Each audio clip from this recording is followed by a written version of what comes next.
David Greenshield, appreciate you jumping on board here. David supports us on a regular basis. Mentions here about Lorenzo Styles. Man, as soon as I saw the name Lorenzo Styles, I thought, what, number 90? What? Mm-hmm. Number 90. Yeah, number he was 90, I believe. Lorenzo Styles, early Middle 90s, linebacker. 92 to maybe 91 to 94 would be my guess on his years.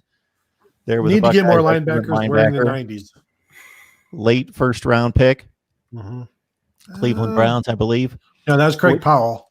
Styles, I believe, was a third or fourth to the Falcons. Yeah, Craig Powell. Yes. He played with the Rams, too. That's why I have you guys around to straighten me out. Number 77 overall. That's right, Lorenzo Styles to the Falcons. Yeah.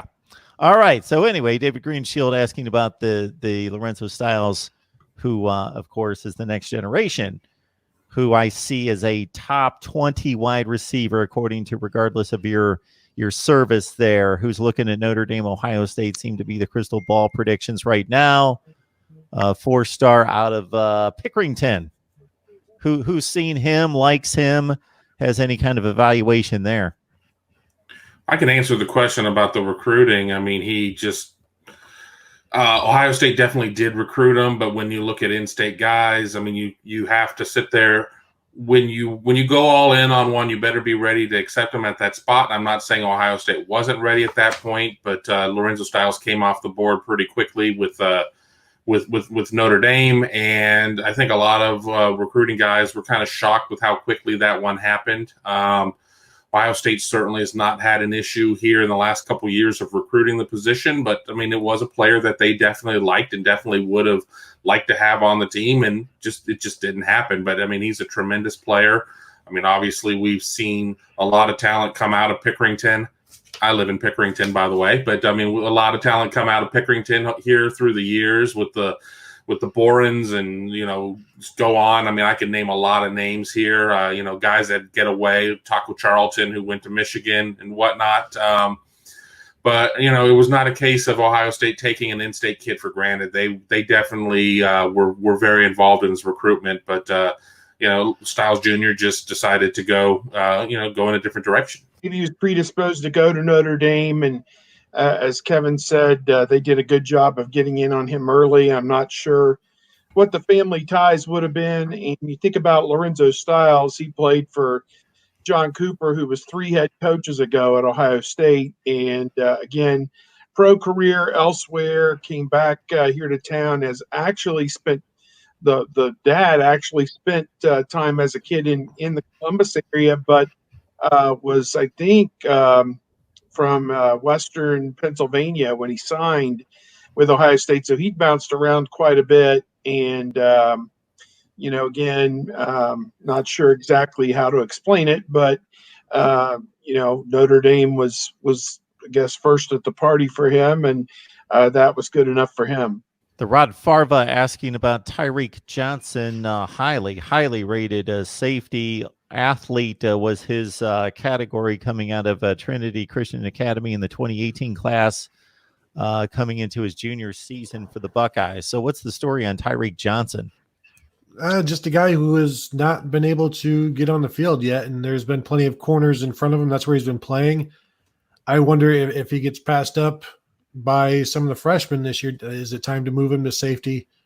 Try to find somewhere to play him, slot safety. I don't know. He's big and he's long as a corner, kind of similar to Sean Wade in that regard because they were teammates at Trinity, but really has not been able to be what they expected.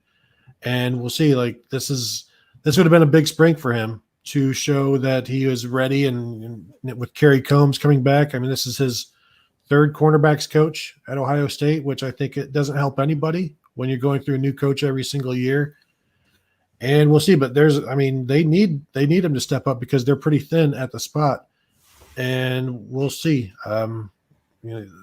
He's one of the many guys they're counting on. Marcus Williamson is another who's a senior now from IMG, but originally from Westerville. And that guy has to play, and the freshmen are going to get a chance because they're talented as well. And with one starting guy returning at corner and Sean Wade, they're going to throw everybody against the wall and see who sticks. And I don't know. I don't know if a lot of people are betting on Johnson right now.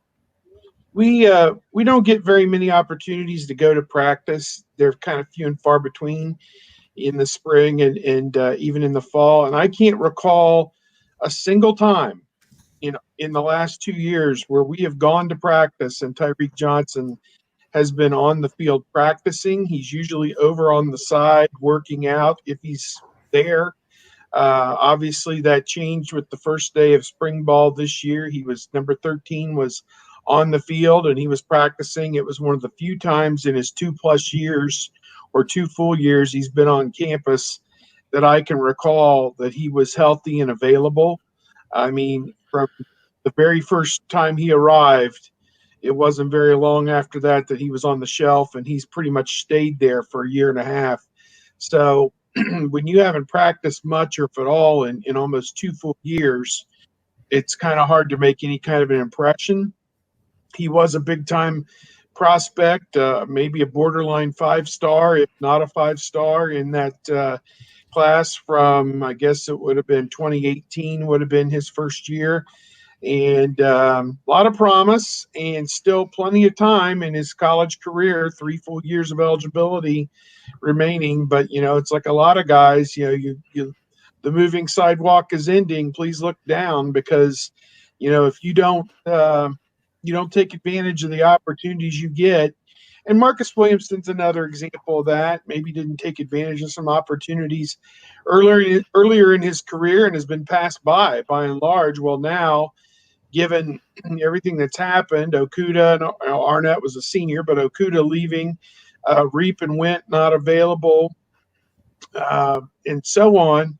Maybe Williamson is a guy that suddenly gets a look. He really hasn't played a whole lot other than special teams as well. So, they're going to try everything. As Tony said, they're going to put a lot of these guys in the blender and see who can make plays on a consistent basis. I was very impressed, again, just one day with Seven Banks. He just looks like an athlete who belongs, and he made a couple plays on the ball the day that we were there, which seemed instinctual, seemed athletic, and I think you got to be excited that he's going to fill one of those cornerback spots, and then from there it's pretty wide open, I think, for who else is going to play in the secondary. But, I think got to be excited about it, have Kerry Combs there. They're going to identify who can play, coach them up, and get them ready to go. See, I forgot all about Tyreke Johnson, but it's coming back to me. 2nd-rated safety in the country, 5th-rated prospect out of Florida, top 20 player in the nation.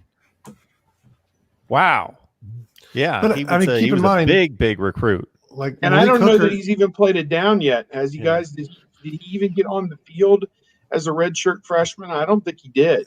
I would have to look. But, Malik Hooker, he was a backup as a second-year player, but didn't really become something until his 3rd year. Marshawn Lattimore, Gary and Conley, all of these guys, their 3rd years where they really took off. And, maybe that's the case for Tyreke Johnson as well. Yeah, it says here he played in 6 games and had 2 tackles last year. So that got by me. I didn't see it, but 6 games and had 2 tackles. You missed those 2 tackles? No clue. I assume Rutgers, but I don't know. Yeah, or Miami, Ohio, and Miami, Ohio. I'm going to PFF right now and trying to look at their shot sheet. But I do think Cameron Brown and Seven Banks are going to be just fine with Sean Wade at corner. Those 2 guys have been playing quite a bit. I think they both played like 6 or 7 games as true freshmen, and then they were all out there last year because of the injuries. There are just so many injuries last year. I think Banks even got a start last year. Cameron Brown came in when somebody got ejected. So they've played quite a bit, and I think they'll be fine. They are Ohio State corners, so there is an expectation, and there's no reason to think they won't meet it, even though neither of those guys are super highly ranked. But, they've done fine with guys they liked before. PFF has them playing 57 snaps over the course of 6 games. 3 games where he saw double-digit snaps. Northwestern, Rutgers, and Maryland. So I played 6 snaps against Rutgers. Exactly. I mean, it was not high leverage situations that he was out there. They were all Big Ten games.